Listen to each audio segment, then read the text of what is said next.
remember when you hinge it on this quote, as if it is an actual quote, and it's not, then it's like we're judging you based on this, thinking that you're giving us real information.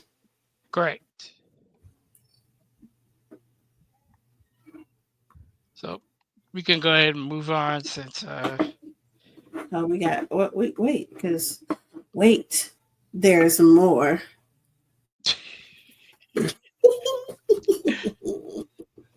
Here's another quote.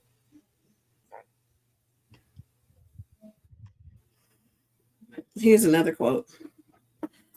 This is a quote supposedly by Otto Nugenbayer. The calendar of ancient Egypt is purely astronomical in character. The only apparent astronomical concept is the heliacal rising of Sirius, which obtained its importance only by its closeness to the rising of the Nile, the main event in the life of Egypt. And this was the source by Otto Nugenbauer, The Exact Sciences in Antiquity. second edition, by the way. Does that matter? Well, I I don't mean, you know put my that last there. name. It should. That does. Well, why does that matter? Well, let's see. Is the Because it quote changes. actually in the book? Well, we got the second edition. Yep. We got it, sir. Hold on. Look at that. Ooh. Second edition. Ooh. It's getting spicy. Yes. YOYAI. Exactly. Okay, so what exact words am I looking for again? Let me put that up over here. Let Um. me see if Oh, I I can. remember how I found this. I found it by looking at the Nile, Yeah. because half of this quote is actually here.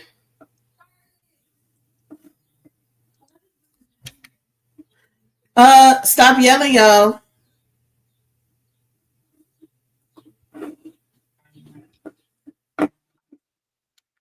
All right, here we go. Bam. Can we see this? Is it Yep. close enough? Okay, so he was almost correct in his quote. Almost. He added a lot. I think he added the beginning, and then he like skipped a bunch of stuff in the middle.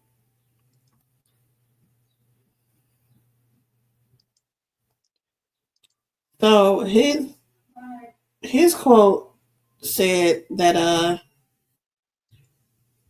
there was some stuff before this rising of the Nile. Yeah, I'll read his quote again from the previous page. I got it here. Let's see if we see that on this book here. His quote is: "The calendar of ancient Egypt is purely astronomical in character. The only apparent astronomical concept is the heliacal rising of Sirius, which," and then he has the three dots, "obtained its importance only by its closeness to the rising of the Nile, the main event in the life of Egypt." Oh, well, it's So you definitely see, not purely not astronomical, right? correct. So the only part there that you see Is that bottom? is So we hear the correct. Egyptian calendar is basically non-astronomical. Characters underlined by the fact that the year is divided into three. Hey, it just went a moving. What happened? Stop. Okay, I got you. Into three seasons of 4 months each. Of purely agricultural significance, the only apparent astronomical concept is the heliacal rising of Sirius, which, however, obtained its importance only by its closest to the rising of the Nile, the main event in the life of Egypt. So Correct. So that the the middle of the bottom part bottom of it part. is okay, and the top part of it is not. Right, of his quote. Yep, and that's the part that says the calendar of ancient Egypt is purely astronomical in Astronomical in character. character, yeah, that's not there. That's not there. But however, that other part, you see that here. right here. Yep. That's the bottom of his quote. But that top one, the top part of his quote, he just added that for extra emphasis. But he put it in the quotes and acted like it was said, and it is not. Also, if you notice, his quote had a lot of ellipses in it, and this quote does it directly from the book. There's no need to add your extra ellipsis, but he did. So it's not a direct quote, and you're adding things to it. Also, he's missing a word where it says heliacal rising of Sirius, which obtained its importance. The author has which, comma, however, obtained its importance. So it's a Yeah, that partial does quote. make it. It's a Yeah, partial that quote. does make a little. It makes a little change in what it was meant and what's meant. Yes, Suedo, very Suedo. Um, oh, what is this one? This was another Francesca one. I don't know why his AI liked her so much, but he really enjoyed this book. And I really enjoyed that for it because it's none of this stuff is in it.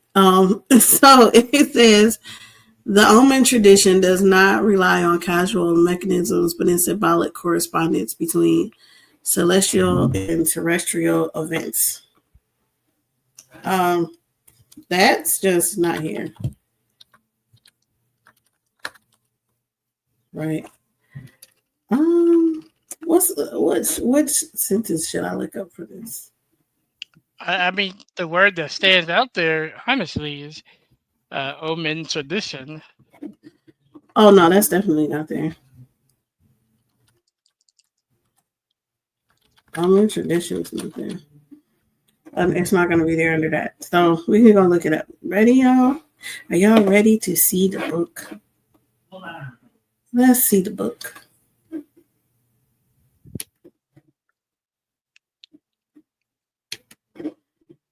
Is the book showing? I know it's not showing yet. Hold on, let me take this Oh down. yeah, it's a little. Damn, there's the There you go. book. All right. This is the first position is said. Okay. So we're looking for our own tradition does not rely on causal mechanisms.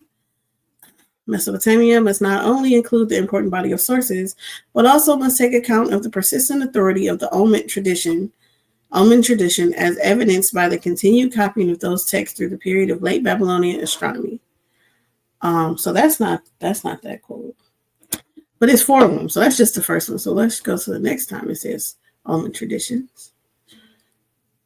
Okay. In this one, the sentence says, enough evidence is extant to support a general claim that Mesopotamian scholarly or literary divination had Old Babylonian origins, placing the beginnings of the written Omen tradition sometime in the early period of the second millennium. Omen tradition does not rely on no, that's not that. Okay, let's try this one for size. Only after the introduction of the zodiac as 12 signs of 30 degrees each, sometime in the 5th century BC, did changes occur in the classical celestial Omen tradition. Omen tradition does not rely. No, that's not that one. The last one. Drum roll. This might be it. Oh, nope, that's the Uh, source. Ah, that was just. Oh man, that let me down. I at least thought it